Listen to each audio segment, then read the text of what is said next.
Bonjour à tous, bienvenue sur une nouvelle vidéo des lectures de Pipin. J'espère que vous allez bien et que vous êtes aussi excités et prêts que moi parce que ça y est, les finalistes du prix Livre Addict de cette année sont sortis. Mmh. Je suis ravie, je suis tombée complètement par hasard dessus en voulant renseigner ma lecture du moment. J'ai vu le petit drapeau là qui s'est enclenché sur mon compte en disant «Hey, va voir là» et trop bien. Je me suis dit «Ah, parfait, parfait, j'ai le sujet de ma prochaine vidéo. On va pouvoir en parler tous ensemble». Et ça tombe bien parce qu'il y a quelque temps de ça, je vous avais fait la vidéo pour le prix de Babelio 2026 et je m'étais dit «Allez, je vais pouvoir commencer à en lire, comme ça il y en aura peut-être qui seront en commun avec le prix Livre Addict». Oh, pas du tout. Pas du tout. Je suis allée voir, il y en a zéro en commun. C'est pas grave. J'ai juste fouiné comme ça pour voir ce dont il s'agissait, mais je vous ai attendu pour qu'on découvre ensemble les lauréats pour donc ce prix Livre Addict que j'ai très hâte de découvrir avec vous.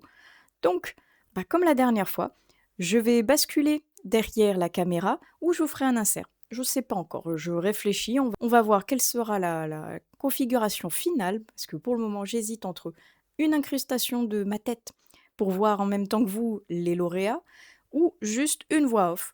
On va voir, en tout cas, je prépare le set et on va se retrouver donc derrière la caméra sur le site Livre Addict pour découvrir tous ensemble, en fonction des catégories, les fameux lauréats.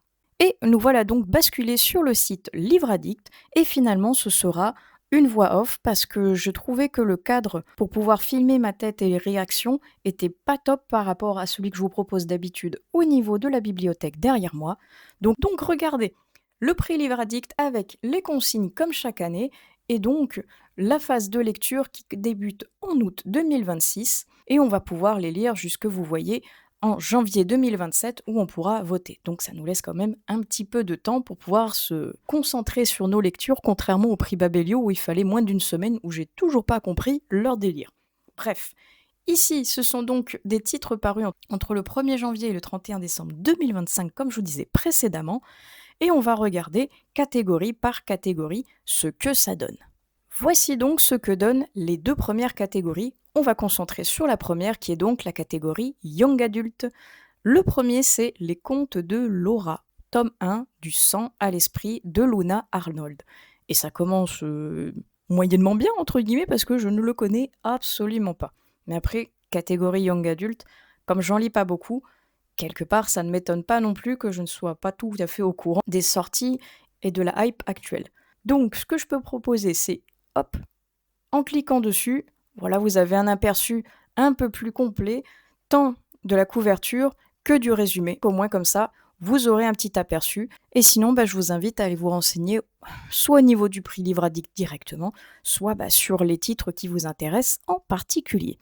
Sinon, pour en revenir à celui-ci, ça a l'air pas mal. Je suis curieuse, on va dire, pour le premier, de voir ce que ça peut donner, au vu surtout de la très bonne note qu'il a actuellement. Castle Boy est le second de Eni Ellie et pareil, je ne connais absolument pas. Alors, quand je vois Young Adult et romance, je me dis ah là là, c'est peut-être pour ça aussi que je ne connais pas. À voir ce que ça peut donner. Je suis toujours à la recherche d'une catégorie romance avec une belle surprise à la clé, donc pourquoi pas celui-ci. Éphémère, tome 1, promesse murmurée de Emma Dinkel. Et je crois qu'en final, je vais avoir le même discours pour chacun des titres qu'il y a dans cette catégorie. Je n'en connais aucun. Et visiblement, là aussi, on est sur un young adult romance. Décidément, on va voir ce que ça peut donner, là aussi. Les silences de Mona. Oh, de Nora Lake. J'aime beaucoup Nora Lake, donc je suis curieuse d'aller voir ce que ça peut donner. Et enfin, fantastique thriller. Là, ça, on commence à me parler un petit peu plus, là. Donc je pense que celui-ci serait celui vers lequel j'irais le plus spontanément. Et j'aime bien au passage la couverture que je trouve assez dynamique et sympathique. Et enfin le dernier, c'est Silverton Supernatural Project. Tome 1, Les âmes de l'Ouest. Non, je connais pas lui non plus. Oh, je vois esclave, sorcier, vaudou. Oh, voilà qui m'intéresse tout particulièrement. J'aime beaucoup tout ce qui tourne autour de justement du sujet du vaudou.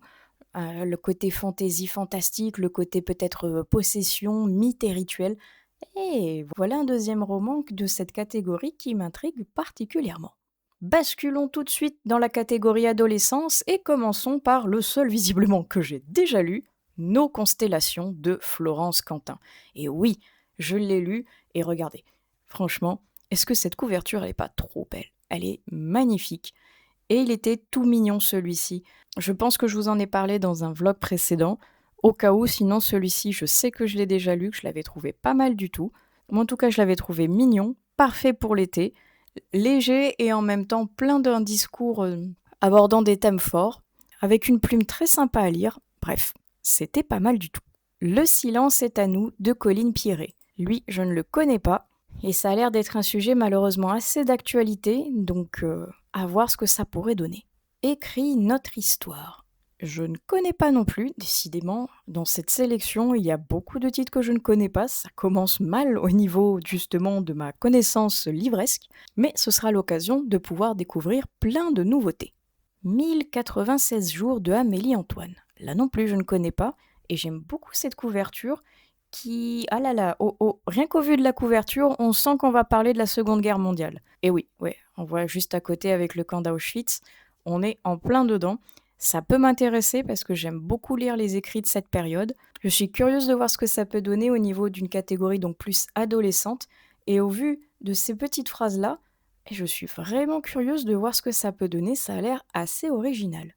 Et enfin, nous sommes sur l'Odyssée des Tranchevants, le premier tome, La Dame sans déesse.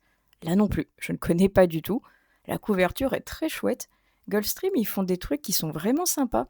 Je regarde de plus en plus ce qu'ils font dans leur maison d'édition. Et bah, pourquoi pas me laisser tenter par celui-ci, où il y a l'air d'avoir des baleines et des poissons volants. Ça a l'air tout rigolo. On bascule ensuite, voilà, dans la catégorie enfance, avec le premier qui est La Boutique des Ténèbres. Et je crois bien que celui-ci faisait partie des finalistes Babelio, non? Ou j'ai halluciné, je ne sais pas. Mais je crois bien que ce titre m'avait fortement tenté. Donc bah, c'est toujours le cas. 13 histoires à lire la nuit, je suis toujours tentée pour le découvrir. Serruria, premier tome, Le voleur de trousseau. Cette couverture est vraiment chouette, pleine de couleurs. Ça a l'air très pétillant, parfait justement pour un côté plus enfantin. Pourquoi pas?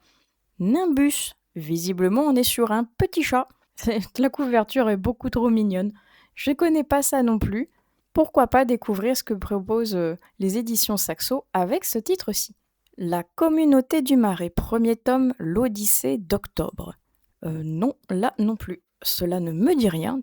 Bon sang, mais qu'est-ce que c'est que cette sélection? Je connais rien, c'est terrible. On dirait que je n'ai suivi aucune des sorties de 2025. Il va falloir vraiment que je me mette à la page. Et le dernier, c'est La très catastrophique visite du zoo de Joël Dicker. Et lui, c'est sûr que je ne l'ai pas lu parce que j'avoue n'avoir encore jamais rien lu de Joël Dicker. Oui, ça craint, je sais, quand même, l'auteur est... Quand même, il y a déjà pas mal de livres qui sont sortis, mais celui-ci fait partie de tous ceux que je n'ai donc jamais lus de l'auteur. On passe maintenant à la catégorie contemporain. Et le premier lauréat est un Michel Bussy avec Les ombres du monde. Et là aussi, je n'ai encore jamais rien lu de l'auteur, honte à moi, alors que j'en ai un qui traîne dans ma palle, mais que je n'ai donc toujours pas sorti. Je ne sais pas si c'est par celui-ci ou si c'est par celui que j'ai dans ma palle que je commencerai à découvrir l'auteur, mais je suis quand même curieuse de voir quel est le style de sa plume. Le jour où Rose a disparu de Julien Sandrel. Ah mais je crois bien que lui aussi il faisait partie des lauréats finalement de Babelio, parce que celui-là, je ne l'ai pas lu. Et j'avais dit justement que c'était un des Julien Sandrel que je n'avais pas encore découvert et que j'avais très envie justement de rattraper mon retard. Double occasion entre Babelio et Livradic de me lancer enfin dans ce roman que je ne connais pas. Vous parlez de Mon fils de Philippe Besson. Ah bah zut, j'ai lu un autre de ses titres il n'y a pas si longtemps qui était justement un finaliste de Babelio, qui était une pension en Italie, que j'ai trouvé vraiment chouette.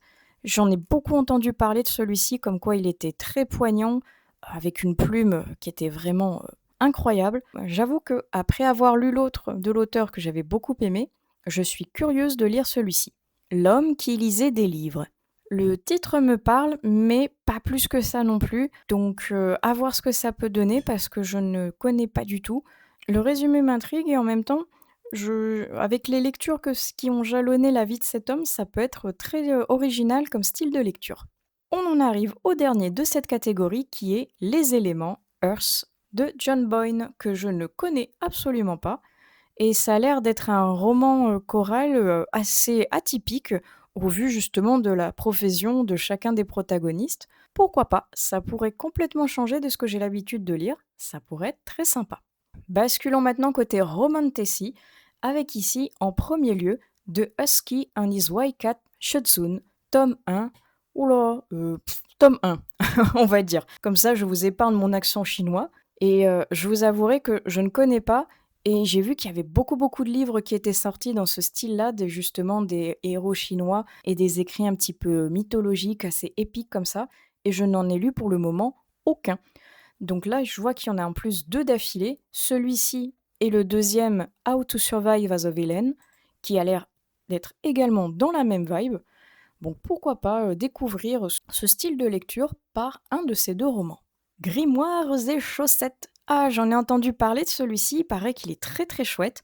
J'ai entendu dire comme quoi c'est un roman auto-édité qui a été très très bien reçu, qu'il a fait beaucoup de fans, et ça m'a intriguée, mais je n'ai toujours pas sauté le pas.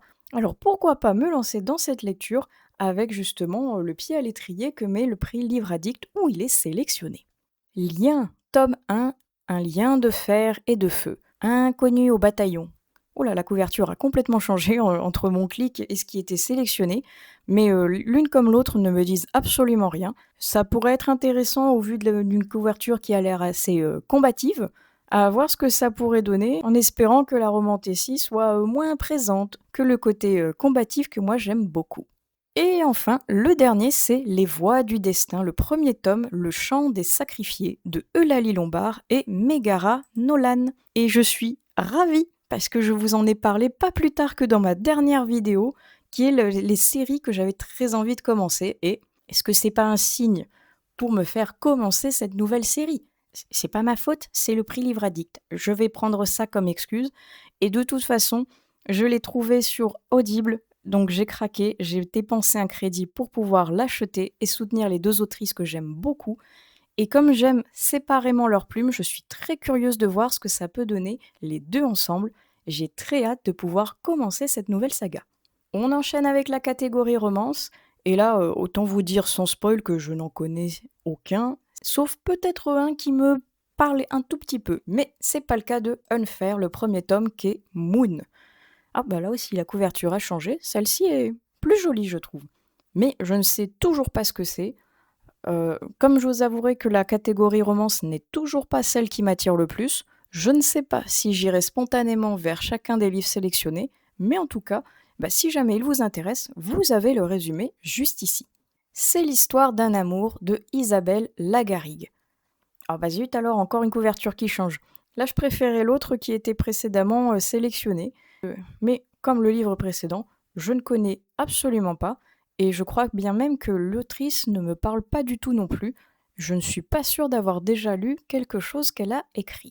Toutes ces choses belles et précieuses. Je crois que celui-ci me parle, peut-être est-ce parce que Piketty en a parlé, j'ai un doute, mais Rebecca Yarros en tout cas, même si je n'ai rien lu d'elle, je connais cette autrice, je connais son nom, et apparemment elle a une très jolie plume, donc pourquoi pas connaître ce qu'elle fait avec ce titre-ci.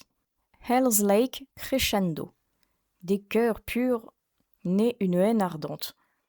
Je sais pas... Oh non, pardon. J'allais dire, c'est pas ce qui m'attire le plus en punchline, et là je vois Dark Romance, donc non. Définitivement, c'est pas ce qui m'intrigue. Je dis pas non, je reste pas fermée, peut-être que j'irai vérifier ce que c'est par curiosité, mais en tout cas, là, tout de suite, c'est pas le titre qui m'attire le plus. Et enfin, le dernier, c'est Brave Hearts, que je ne connais pas non plus. Comme je vous dis, je ne connaissais aucun de ces titres. Et là, je vois que c'est aux éditions Black Ink, et je ne crois pas avoir déjà découvert ce que fait cette maison d'édition. Donc, ce sera peut-être l'occasion de découvrir ce que fait tant l'autrice que cette maison d'édition avec ce titre-ci. Ah, là, on arrive dans des catégories qui me parlent un peu plus que les 2 que je vous ai présentées précédemment. On arrive déjà direct avec les thrillers, qui est ma catégorie favorite. Et j'en ai lu aucun. Le premier, c'est On ne mange pas les cannibales de Stéphanie Artarit. Et j'en ai entendu parler, mais je vous avouerai que c'était pas celui auquel je pensais aller spontanément. Mais après, pourquoi pas, ça peut être assez intéressant. Il est tagué en tant que roman noir, donc ça pourrait certainement me plaire. Ensuite, nous avons Chien fou.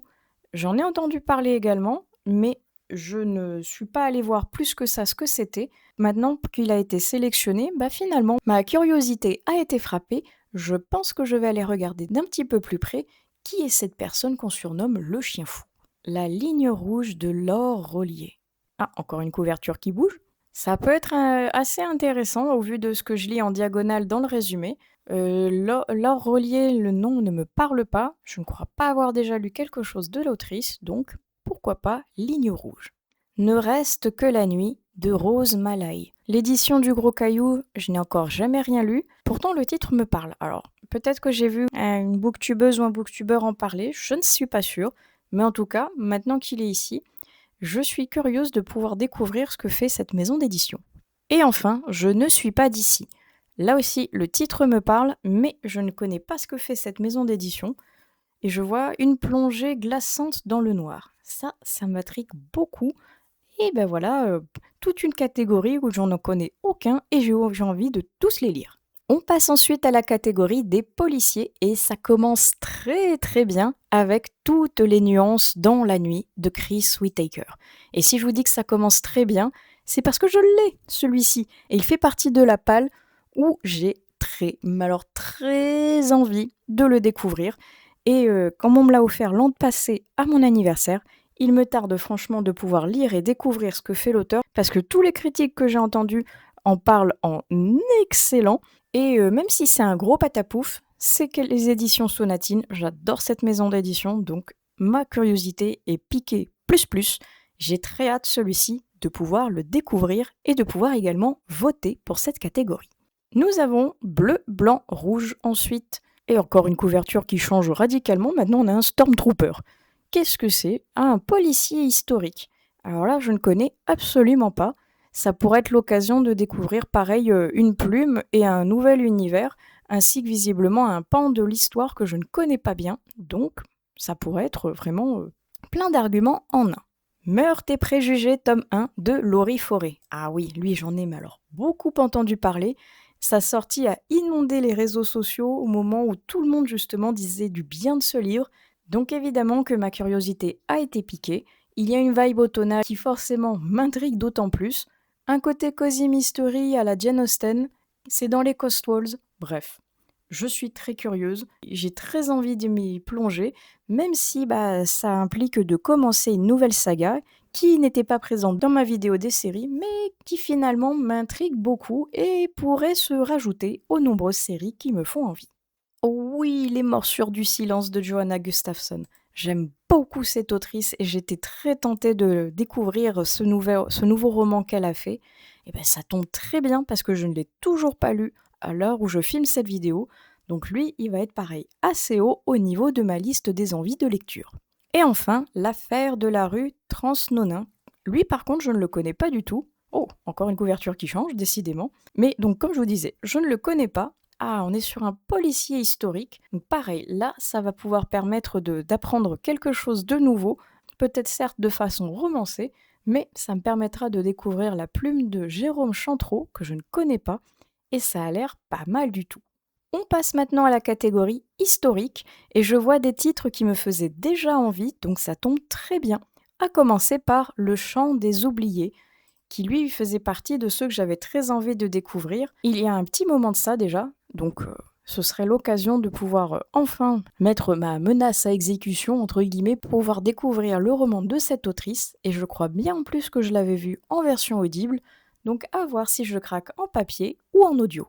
Je voulais vivre de Adélaïde de Clermont-Tonnerre. Là en revanche, je ne connais pas du tout, tant l'autrice que le sujet dont elle veut parler, donc pourquoi pas découvrir ce qu'elle fait. La maison vide. Alors là, avec une couverture aussi vide que le titre, j'avoue que je ne connais pas du tout et si j'avais pas le résumé, je ne saurais absolument pas de quoi ça pourrait parler. Ça peut être intéressant, ma curiosité avec ce résumé est un peu piquée. Le cercle de Lady Tan, celui-ci de Lisa Si, on le voit tourner partout en ce moment, j'ai l'impression, et ça fait bien longtemps que je n'avais pas lu quelque chose de l'autrice, donc pourquoi pas renouer avec ce titre-ci. Et enfin, Les Lotus d'or de Jane Yang. Lui, c'est pareil, j'en l'ai vu passer pas mal de fois. Il est des éditions de Charleston, donc ça m'intrigue d'autant plus. Et ce serait l'occasion de pouvoir le découvrir parce que il m'intriguait déjà fortement à sa sortie. Et le fait de le revoir par ici, ça ravive un petit peu, je vous avouerai, ma curiosité et mon envie de le découvrir. La catégorie Histoire vraie, nous avons Écrire Mazan de Élise Costa. Oh là là, ça c'est un titre malheureusement d'actualité et je ne suis pas sûre, au vu malheureusement du sujet, d'avoir envie de le découvrir, même si ça pourrait être intéressant en même temps, donc mon envie est partagée. Si vous l'avez lu, n'hésitez pas à vous manifester dans les commentaires, parce que je ne sais pas à quoi m'attendre, j'avoue, avec ce titre-ci. Louve en juillet. Ah, je ne connais pas, mais j'aime bien la couverture qui est assez simple et jolie en même temps. Ça a l'air assez déroutant et étonnant parce que je vois que là, il est tagué en tant qu'autobiographie et pourtant il n'y a que 112 pages. Et au vu de la note, ça a l'air quand même d'être une courte autobiographie mais saisissante, donc ah là là, ça y est. Là aussi, ma curiosité est piquée. Le désir dans la cage. Alors là, j'enchaîne les découvertes parce que je ne connais pas du tout ce qu'il y a dans cette catégorie. Et celui-là, je ne connais pas du tout. Donc c'est pas celui qui m'intrigue le plus, mais après tout, pourquoi pas. La nuit au cœur. Je ne connais pas non plus, et cette maison d'édition, elle a des couvertures qui sont tellement simples que ça ne nous donne aucun indice. Mais au vu du résumé qui est assez dur, waouh, ça doit être assez poignant comme histoire, voire peut-être même assez dur, suivant comment la plume va aborder le sujet.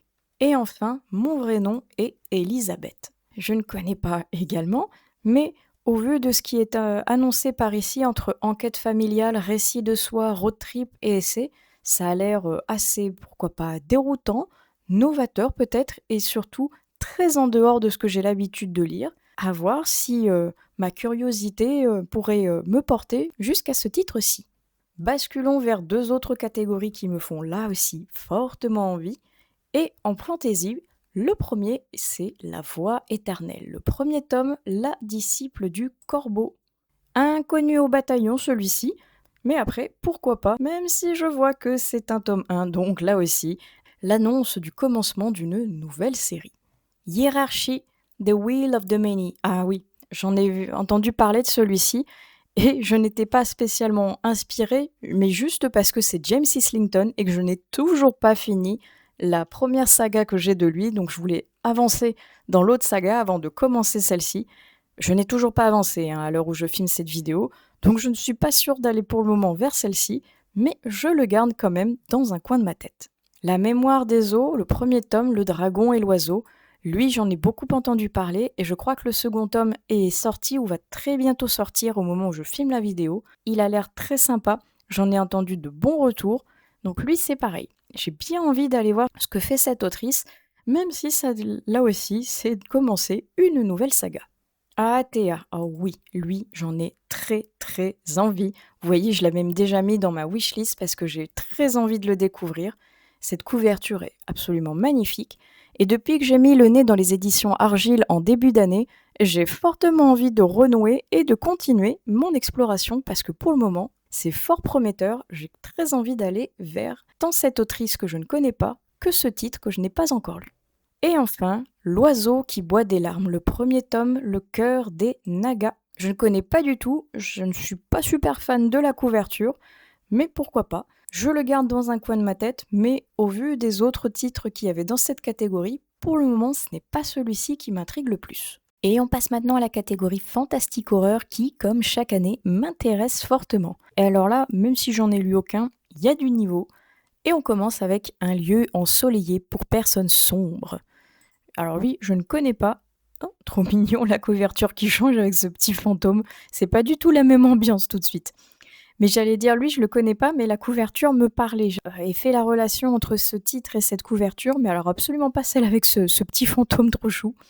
À voir ce que ça peut donner. Je vois que visiblement c'est un recueil avec des légendes urbaines, du folklore, des superstitions. Ça peut être très très chouette. Ensuite, nous avons Chlorine. Et je connais pas du tout, mais comme je vois que ce sont les éditions Argile, ça m'intéresse d'autant plus. Et j'aime de plus en plus ce qu'ils font. Donc évidemment que ma curiosité est piquée et que je vais avoir très envie, bien évidemment, d'aller plus loin dans ma recherche de ce titre. Tiens donc un des classiques interdits avec Frankenstein, L'alchimie de la chair. J'ai toujours pas mis le pied à l'étrier quant à ma découverte de ces fameux classiques des contes interdits. Alors après, pourquoi pas commencer avec Frankenstein? Mais je vous avouerai que c'était pas tout à fait celui que j'avais envie de découvrir en premier. Mais après, pourquoi pas, si l'occasion se présente. Plus noir que noir. Oh oui, un Stephen King et celui-ci, je ne l'ai pas lu. J'attends la sortie en poche parce que moi je l'ai fait en version poche avec les nouvelles couvertures. Donc lui, j'aimerais bien qu'il puisse sortir en poche pour que je puisse le rajouter à ma collection parce que j'ai très envie de le découvrir. Et le dernier, c'est Carcoma. Et lui, je ne le connais absolument pas. Au vu du résumé que je suis en train de lire en diagonale, ça a l'air assez particulier. Je ne sais absolument pas ce que ça peut donner. Donc pourquoi pas assouvir ma curiosité avec la découverte de ce titre. On continue avec la prochaine catégorie qui est science-fiction. Et le premier titre se nomme Le mensonge suffit. Et je suis absolument pas fan de cette drôle de couverture. Mais après, on est à fond dans la science-fiction au niveau justement de cette ambiance et des éléments qui la composent. On est sur quelque chose avec une IA visiblement. Je ne sais pas ce que ça peut donner, je ne suis pas très familière des éditions Au Diable Vauvert, mais pourquoi pas en apprendre un peu plus avec ce titre-ci. Une très bonne hérétique. Il est très drôle ce titre. Oh, et c'est un Becky Chambers. Alors oui, honte à moi, je sais, cette autrice est très connue, et je n'ai encore jamais rien lu d'elle. Non, pas même l'histoire avec les robots dont tout le monde parle. Alors, est-ce que je commencerai par les robots? Est-ce que je commencerai par celui-ci? Je ne sais pas, mais en tout cas, je suis très curieuse de découvrir ce que fait cette autrice. Ah là je suis contente, parce que quand je vois Sous la brume de Yann Bécu, ah là là, trop envie de le découvrir celui-ci depuis sa sortie. J'avais pas encore eu l'occasion de mettre la main dessus. J'avoue que je l'avais un petit peu oublié avec toutes les sorties qui existent de toutes les maisons d'édition confondues. Mais le revoir par ici remet un petit coup de boost à mon attrait que j'avais eu lors de sa sortie qui m'avait déjà fasciné. Le concept a l'air incroyable, donc oui, j'ai évidemment très envie de me replonger dedans. Encore un des éditions Argile avec Restart. Lui aussi m'avait intrigué lors de sa sortie. Je suis curieuse de voir quel est le lien entre ces fleurs et ces visiblement médicaments qui la composent. Ça a l'air très chouette, ça a l'air mystérieux. Je vois que c'est une novella, donc ça peut se lire assez vite. Et donc voilà, ça me donne encore plus envie d'aller me plonger dans ce que font les éditions Argile. Et enfin, Défense d'extinction. Alors même si je ne l'ai pas lu celui-ci, la couverture me parle. Je n'étais pas allée plus loin que le résumé que j'avais lu en diagonale, donc je vais me repencher un petit peu plus sur la question, maintenant qu'il fait partie des sélectionnés. Et on va passer côté graphique maintenant avec la catégorie des mangas. Et le premier sélectionné se nomme l'Oméga du Palais. Je ne connais absolument pas. Et d'ailleurs, la maison d'édition, je ne connais absolument pas non plus. Le design a l'air assez chargé, et je vois qu'on est dans un yaoi et de fantasy qui n'est pas spécialement le genre que j'affectionne particulièrement, mais à voir ce que ça peut donner parce qu'il a une excellente note qui a été donnée par tous les lecteurs qui l'ont lu jusqu'à présent. Just Twilight, le premier tome. Encore une couverture qui change décidément, mais je ne connais pas que ce soit la couverture qu'on a vue précédemment ou celle-ci, car c'est un manhwa, et je n'ai pas encore bien développé ma culture des manhwas parce que je débute vraiment tout juste là-dedans et ma médiathèque n'en a pas beaucoup. Alors on va voir, peut-être qu'ils auraient celui-ci, tout du moins, je l'espère. Ensuite, nous sommes sur Our Love Language, que je ne connais pas non plus. Je vous ai dit, dans cette sélection du prix Livre Addict, je n'ai pas lu beaucoup et je n'en connais encore moins. Et donc celui-ci, je ne connais pas du tout. Shonenai Romance, donc non, c'est pas tout à fait ce que j'affectionne, c'est peut-être pour ça que je ne suis pas allée spontanément vers lui, à voir ce que ça peut donner. Sub-Zero, le premier tome. Serait-ce le Sub-Zero de Mortal Kombat? Je ne sais pas. Est-ce que ça a un rapport ou alors pas du tout? En tout cas, la couverture est assez jolie, elle a des couleurs qui sont assez flashy. Je vais essayer de me renseigner pour voir si je suis complètement à côté de la plaque ou si c'est bien le Sub-Zero auquel je pense. Et enfin, le dernier, c'est Stardust Family, qui est un seinen / science-fiction. Ça a l'air intéressant. Je connais pas du tout là non plus. La couverture est assez mystérieuse, peut-être même un peu creepy, parce que avec ces espèces de visages cachés là, Ça a l'air étrange, donc intriguant, et donc je pense que je vais mettre mon nez un petit peu plus dedans. Passons maintenant à la catégorie BD Comics pour les jeunesses et young adultes, et que je suis contente de voir le premier sélectionné parce que c'est le seul que j'ai lu et que j'ai adoré. Toutes les chansons que j'aimerais oublier. Alors, rien que la couverture, comme je vous disais dans une précédente vidéo, j'adore l'air un petit peu narquois et mesquin qu'il a dessus, ce personnage principal qui est incroyable. Et comme vous avez pu le voir, je lui ai mis une note qui est plus qu'excellente. Donc à voir ce que les autres vont pouvoir donner, parce que déjà, rien qu'avec celui-ci, la barre est très haute. Nous avons ensuite les normaux, que je ne connais pas du tout, le premier tome. Oh, j'ai cru que c'était Kurt Wagner des X-Men. Alors je ne sais pas s'il y a un quelconque rapport, parce que ce monsieur bleu avec les oreilles pointues et la coupe de cheveux et tout qu'il a, c'est la première chose auquel ça m'a fait penser. Je vois qu'il y a des vampires et tout, donc ça n'a pas l'air d'avoir un rapport quelconque avec les X-Men, mais à voir ce que ça peut donner. Nous avons ensuite Golem Nani, qui est drôle ce nom, je connaissais pas du tout, ça a l'air tout choupi, j'aime bien, ça a l'air très très mignon, très coloré. Il y a une espèce de poule trop drôle qui est là-dessus. Ah bah justement, un récit touchant sur le deuil, l'amitié et les poules. Pourquoi pas? J'aurais jamais associé ces 3 termes ensemble, mais après tout, pourquoi pas? Et là, j'avoue que ma curiosité est touchée. Je pense que ça va être assez touchant et plein d'humour. Ensuite, c'est Downlands. Quel étrange dessin! Ça a l'air particulier, mais je suis quand même curieuse, je vous avouerai. Alors, certes, je marche beaucoup au feeling au niveau du graphisme, et j'ai plus tendance à me baser, c'est vrai, là-dessus pour pouvoir entamer une lecture. Mais après, si l'histoire est exceptionnelle derrière, je peux assez facilement également faire abstraction du design. Donc, à voir ce que ça peut donner, parce que lui a l'air particulier, mais il y a quelque chose là-dedans qui m'intrigue, donc je pense que je vais aller voir plus loin là aussi. Et le dernier, c'est Le journal de Samuel, avec une couverture toute somme très simple. Je ne connais pas du tout, on a l'air d'être sur quelque chose d'un peu plus contemporain, avec un écolier. À voir ce que ça peut donner là aussi, parce que ça change radicalement de ce qui a été sélectionné précédemment. Et on passe maintenant à la catégorie comics, et le premier c'est Watership Down. Et lui, je crois bien l'avoir vu à ma médiathèque, donc il faut que j'aille vérifier, parce que s'il y est, évidemment que je vais l'emprunter pour pouvoir le découvrir. Je ne connais pas. On est sur visiblement une épopée, quelque chose de certainement fantasy fantastique mêlé à de l'aventure d'après ce que je peux lire. Je suis curieuse de voir ce que ça va donner. Visiblement, on est avec des animaux. Je vais vivement aller donc vérifier si ma médiathèque l'a bien dans ses rayons, parce que j'ai bien envie de l'emprunter. Beneath the trees where nobody sees. J'aime bien le titre, c'est sympa. La couverture a l'air très chouette aussi. Je me demande ce que ça peut receler. Connaît-on vraiment ses voisins? Ah, ça a l'air très sympa. Oh, un tueur en série. Oh là là. C'est bon, vous m'avez conquis. Le petit sac ensanglanté, le titre, tueur en série, voisin qu'on ne connaît pas, thriller. C'est bon, j'achète. Je vais aller voir de ce pas pareil s'il est disponible à ma médiathèque. Hélène de Windhorn. Je ne connais pas là non plus, mais j'aime beaucoup le design. Ça a l'air très de partir dans tous les sens.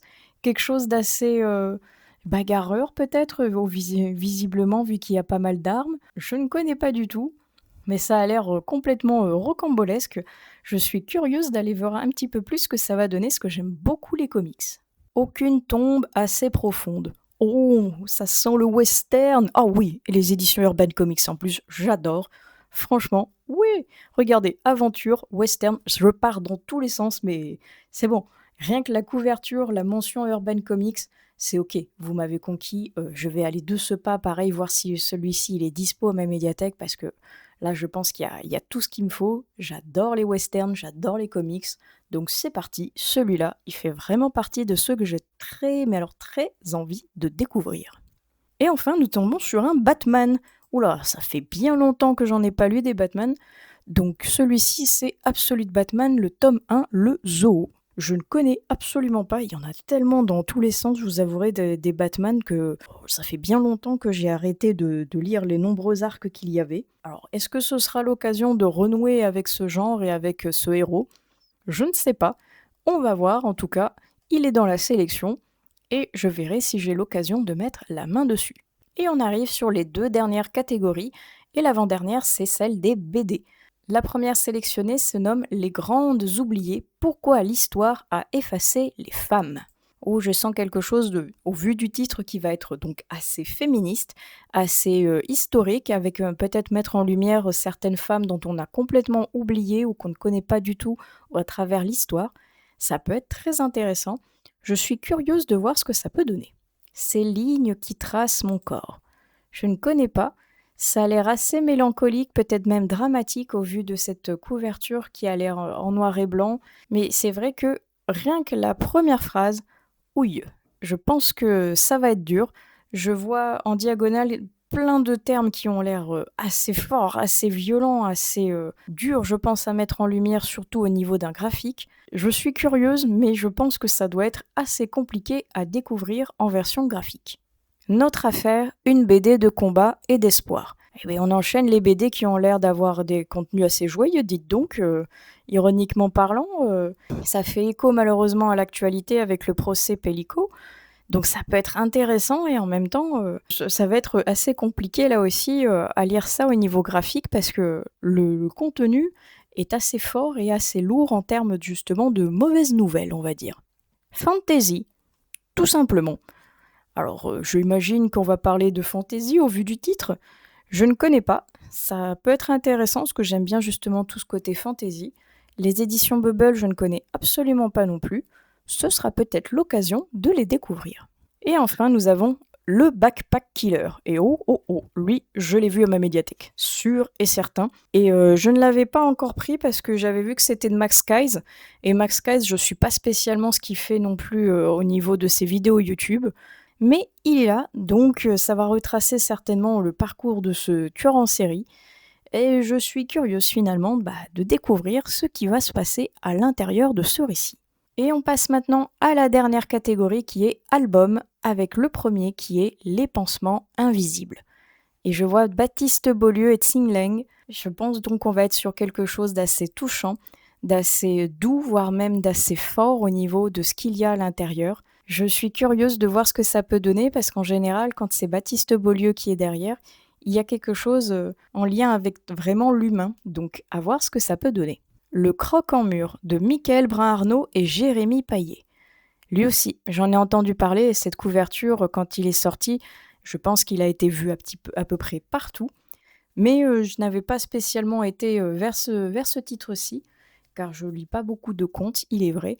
Mais une fois de plus, vous voyez, grâce au prix Livre Addict, ma curiosité qui est piquée, donc je pense que je vais me diriger vers ce titre également.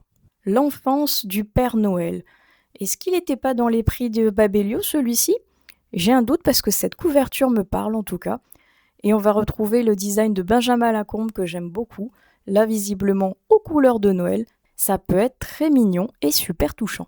Mon petit sanglier. Mais quelle bouille trop mignonne, avec des petites fraises des bois comme ça. Il est vraiment à croquer, ce petit marcassin. On va voir ce que ça peut donner, parce que là aussi on est sur un conte axé petite enfance. Ça peut être très mignon tout plein. Et enfin, nous sommes sur la meilleure boulangerie du monde. Est-ce qu'on ne terminerait pas sur une note gourmande qui a l'air très alléchante? Franchement, je connais pas celui-ci, mais ça a l'air super mignon. Ça a l'air gourmand, ça a l'air très sympathique, peut-être même ça va faire voyager avec ce petit lapin-là. Je suis curieuse, une fois de plus, d'aller mettre le nez un petit peu plus dans les albums jeunesse où j'ai pas d'habitude, il est vrai, l'habitude d'aller. Et c'est donc la fin. Je viens de terminer de faire le tour de toutes les catégories et de tous les lauréats. Donc, il y a pas mal de bons titres qui m'intéressent, d'autres que je ne connais absolument pas. Ce sera l'occasion de les découvrir, mais tout de suite, je vais passer à l'outro et revenir devant la caméra. Et voilà, ça y est. J'espère que la vidéo n'a pas été trop longue et que je n'ai pas trop parlé parce que franchement, il y avait des lauréats qui avaient l'air incroyables, plein que je ne connaissais mais absolument pas.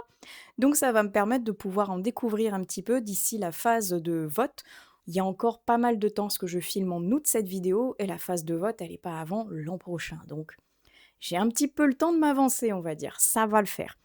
N'hésitez pas à me dire en commentaire si vous en avez déjà lu parmi les lauréats ou s'il y en a qui vous intéressent vous aussi. Racontez-moi tout au niveau des commentaires, que je puisse voir par lequel peut-être vous allez commencer. Moi, je vous avouerai qu'il y en a quelques-uns qui m'intriguent tout particulièrement Et en plus, il y en a certains, sans le faire exprès, je vous les avais déjà évoqués dans mes précédentes vidéos, comme quoi ils me faisaient envie. Donc, on va continuer sur de bonnes bases et j'espère que d'ici donc la phase de vote, j'aurai le temps d'en lire pas mal ou au moins 2 pour que je puisse voter dans la catégorie. En attendant, je vais clôturer cette vidéo par ici. J'espère qu'elle vous aura plu. Si ça vous intrigue le prix de Babelio, je vous aurai mis le lien dans la barre d'infos ou quelque part dans un petit au cours de la vidéo pour que vous puissiez aller voir et comparer les deux prix si jamais vous êtes en manque d'inspiration pour votre prochaine lecture. Et donc, en attendant, comme je vous disais, je clôture ici. Je vous souhaite d'excellentes prochaines lectures et on se retrouve sur une prochaine vidéo des lectures de Pipin. Allez, ciao!